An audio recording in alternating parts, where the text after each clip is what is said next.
Ya, dan pemirsa, kita akan kembali ke Mabes Polri untuk mendengarkan laporan dari rekan Cikal Multazam yang saat ini berada di Mabes Polri. Cikal, ada informasi terbaru dari sana, Cikal? Saat ini pemeriksaan terhadap Basuki masih berlangsung, dan tadi juga setelah beberapa saat yang lalu Rusi Tompul memberikan pernyataannya kepada media. Kita dengar sama-sama tadi, dan kita akan membahas bagaimana fokus pemeriksaan Ahok kali ini. Bersama saya sudah ada Karopenmas Polri, Bapak Agus Rianto. Pak Agus, terima kasih sudah bergabung bersama kami, menyediakan waktunya. Pak, sebetulnya fokus dari pemeriksaan Ahok saat ini apa aja, Pak? Ya, tentunya pemeriksaan itu dilakukan untuk kebutuhan melengkapi proses yang sedang berlangsung oleh teman-teman penyidik. Ya, ini kita minta keterangan beliau untuk yang kedua kalinya. Setelah beberapa waktu yang lalu kan beliau sudah hadir juga untuk dimintai keterangan, dan sekarang untuk yang kedua kalinya. Ya, sehingga nanti hal-hal tersebut terkait dengan permasalahan perkara yang sedang kita tangani bisa lebih jelas dengan keterangan para pihak yang memang kita minta keterangan. Untuk selain Pak Ahok, ini ada lagi Pak pihak-pihak yang juga ikut disertakan pada saat pemeriksaan kali ini? Ya, sesuai dengan informasi dari penyidik, hari ini rencananya ada 4 yang akan kita minta keterangan.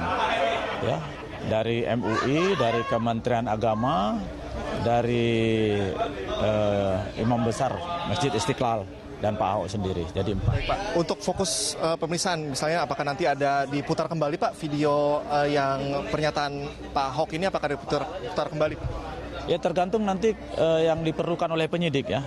Apabila penyidik menganggap bahwa penayangan kembali pernyataan beliau pada saat berbicara di Kepulauan Seribu beberapa waktu yang lalu, ya tentunya akan diputarkan. Apabila tidak, ya tentunya nanti hasil daripada penilaian teman-teman penyidik terkait dengan hal tersebut. Kalau kita berbicara lagi Pak mengenai kasus ini, kemarin sempat dihadirkan beberapa ahli gitu ya, begitu. Kemudian nantinya apakah setelah adanya semua keterangan dari ahli terkumpul, dari Pak Ahok juga udah terkumpul, ini apakah langsung dilakukan gelar perkara? Apakah benar gelar perkara tersebut akan diekspos gitu kepada publik, dilaksanakan secara terbuka? Iya, memang begini. Kita sudah melakukan pemeriksaan terhadap berbagai pihak. Ya, ada pelapor, ada saksi, ya, kemudian juga ada ahli. Kita sudah minta keterangan dari saksi itu ada 13, kemudian dari ahli ada 12, ya. Kemudian ditambah hari ini ada beberapa lagi. Ya. Nanti dari hasil informasi-informasi yang kita dapatkan, nanti penyidik akan melakukan analisa dari hasil tersebut. Ya, nanti bisa dituangkan dalam ataupun diformulasikan dalam bentuk gelar perkara. Ya. Nah, gelar perkara ini sebagaimana yang sudah disampaikan oleh Bapak Kapolri, kita akan berupaya untuk bisa disaksikan oleh berbagai pihak, ya, termasuk juga oleh teman-teman media. Nah, tentunya nanti kita sesuaikan ya untuk lokasinya, kemudian mekanisme pelaksanaan kegiatan itu. Mudah-mudahan secepatnya bisa kita ambil keputusan kapan akan dilaksanakan gelar ini. Tentunya setelah pemeriksaan sudah dianggap cukup oleh teman-teman penyidik. Saya juga menarik ini gelar perkara dilakukan secara terbuka. Ada beberapa pihak yang menyatakan bahwa ini jangan, ini bahaya. Lebih baik dibuka itu saat persidangan. Respon dari pihak kepolisian bagaimana menyikapi beberapa tanggapan ini? Memang kita sudah mempertimbangkan itu. Ya, tapi kan selama ini perlu juga kami sampaikan kepada masyarakat. Ya. Ada seperti sinyalemen, ada tudingan lah kepada kami tidak transparan, ya kan, tidak objektif, tidak independen, ya bahkan termasuk kepada tuduhan kepada pimpinan kami. Bapak Kapolri dianggap bahwa sepertinya tidak serius gitu menangani kasus ini, ya. Karena apa? Beliau dengan Pak Ahok teman baik atau kenal ya. Beliau sudah sampaikan bahwa pertemanan beliau dengan Pak Ahok pada saat beliau Kapolda Metro Jaya, Pak Ahok gubernur. Tentunya dalam Forkominda kan beliau harus selalu dalam menjaga stabilitas keamanan di wilayah Jakarta kan terus selalu berkomunikasi dengan yang lain, Pangdam juga, Kajati, Ketua Pengadilan itu dalam Forkominda.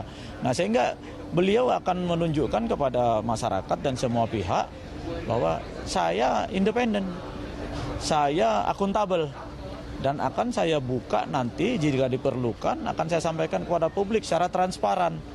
Ya tentunya dengan pertimbangan-pertimbangan. Ya kita terima kasih masukan kepada berbagai pihak, dari berbagai pihak kepada kami, tentunya menyikapi dengan persoalan yang sedang kita tangani ini. Tapi Pak Kapolri juga mengatakan di situ, ada satu kata beliau katakan, agar melihat ini secara jernih. Nah itu kan, jernih dalam artian bahwa ini loh yang kami lakukan. Diharapkan dengan kejernihan pemahaman itu, nanti masyarakat akan menyadari bahwa betul yang dilakukan oleh Polri, betul kasus ini seperti ini. Jadi apapun nanti hasilnya, ya kita minta itu diterima oleh semua pihak. Tidak lagi ada hal-hal yang mungkin perbedaan pandangan boleh, itu wajar di era seperti sekarang, apalagi di era Indonesia yang demokrasi sekarang kan.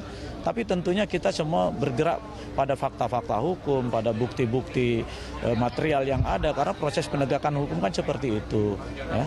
Tentu ingin menjaga bahwa publik juga jangan terpancing oleh ada provokasi-provokasi yang tidak bertanggung jawab seperti itu ya. Kemudian ada muncul lagi bahwa nantinya kepolisian akan ada intervensi, dikhawatirkan seperti itu. Ini bagaimana sih penegasan dari pihak kepolisian bahwa polisi memproses hukum ini benar-benar tidak terintervensi oleh pihak manapun? Ya itu, kita terbuka saja gitu kan, untuk melihatkan bahwa kami tidak diintervensi, ya, bahwa kami independen, bahwa kami transparan. Itu akan dibuktikan oleh Bapak Kapolri nanti pada saat diawali, mungkin nanti pada saat gelar perkara itu. Ya, tapi tentunya kita sekali lagi berharap para pihak silahkan dimonitor kinerja Polri. Kalau ada hal-hal yang mungkin perlu untuk dikomunikasikan, sampaikan kepada kami siap untuk menerimanya. Kami bekerja untuk rakyat dan kami pertanggungjawabkan semua kinerja kami kepada rakyat. Baik, kita bergeser dulu nih Pak Agus. Sempat muncul ada satu nama yang diduga melakukan editing di video pernyataan Ahok tersebut, ada nama Buniani yang akhirnya muncul ke publik, dan tadi kami sempat menanyakan hal tersebut kepada Pak Aridono, katanya juga akan ada pemeriksaan nantinya terhadap Buniani. Bagaimana nih Pak prosesnya nanti? Ya, ini kan merupakan rangkaian peristiwa yang akhirnya menjadi suatu laporan, ya, dugaan terjadinya suatu pelanggaran hukum yang terjadi. Ya. Nah, untuk yang bersangkutan saat ini sedang ditangani oleh Polda Metro Jaya. Yang bersangkutan sebagai pelapor dan juga sebagai terlapor sudah ditangani oleh teman-teman di Polda Metro Jaya. Nah, nanti untuk Mabes Polri tentunya nanti penyidik akan melihat nanti perkembangannya.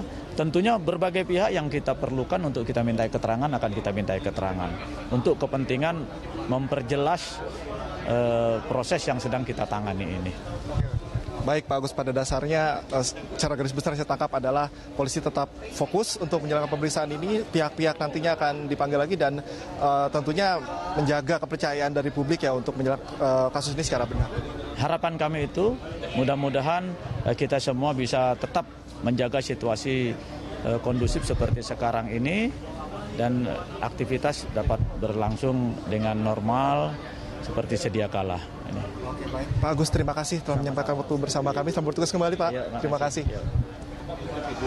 Rudi, ada beberapa garis besar yang bisa tangkap dari pernyataan Brigjen Pol Agus Rianto tadi, bahwa memang saat ini polisi benar-benar berkomitmen untuk serius menangani kasus ini tanpa ada intervensi dari manapun. Pihak-pihak nantinya baik itu ahli, kemudian muncul nama baru seperti Buniani yang mengunggah video pernyataan dari Ahok tersebut, nantinya juga akan diproses, akan dimintai keterangannya di Polda Metro Jaya. Dan saat ini fokus dari pemeriksaan Ahok adalah benar-benar Ahok ini sebagai terperiksa. Nantinya akan ditanyai beberapa hal terkait dengan pernyataannya tersebut. Rudi. Baik, terima kasih Cikal Multazam, dan kami akan terus nantikan laporan dari Anda.